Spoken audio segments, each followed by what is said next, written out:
issue becomes how do we appropriately allow people who have served us, who have earned their citizenship, to migrate. Balancing service with safety. Good evening, everyone, and thank you for joining us. I'm Megan Conway. Rod has the night off. Well, Lincoln is home to one of the largest Yazidi populations in the country. Congressman Jeff Fortenberry spoke today about legislation that would allow more of their people to come to the U.S. Channel 8 Eyewitness News reporter Brent Bonfleur has more in tonight's top story. Brent?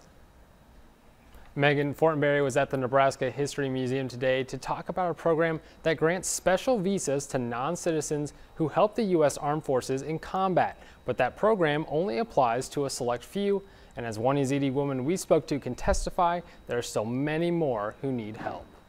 Shireen Jurdo has experienced horrors most of us can only imagine. In Syria, I was electrocuted. In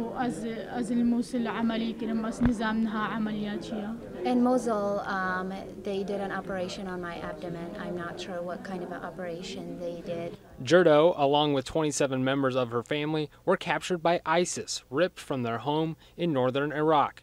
She's one of the tens of thousands of Yazidi people held captive by the terrorist group, many of them women and children who were sold into slavery. Today, more than 20 of her family members are still missing, including her brothers. She doesn't know what happened to them. She only hopes they're alive and that the U.S. will do something to help. This particular initiative was correcting what I saw to be a grave injustice. Nebraska Congressman Jeff Fortenberry helped put a law in place that allows for non-citizens, like the Yazidi people, who help the U.S. in combat to gain citizenship.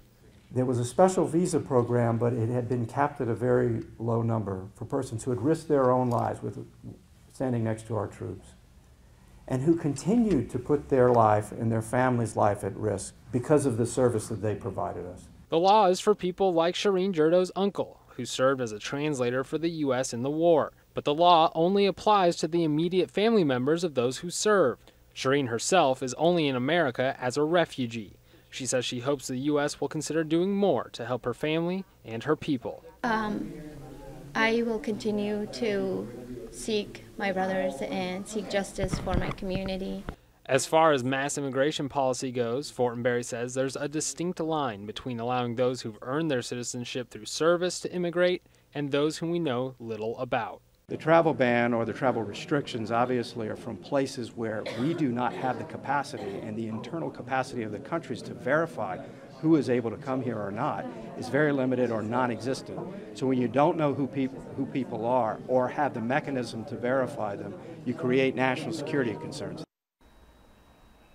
Jurdo says she and many refugees like her will never return to their home countries because they can't find peace there. Now, the program that grants these special visas has a limited number of them, and all but a few thousand are gone.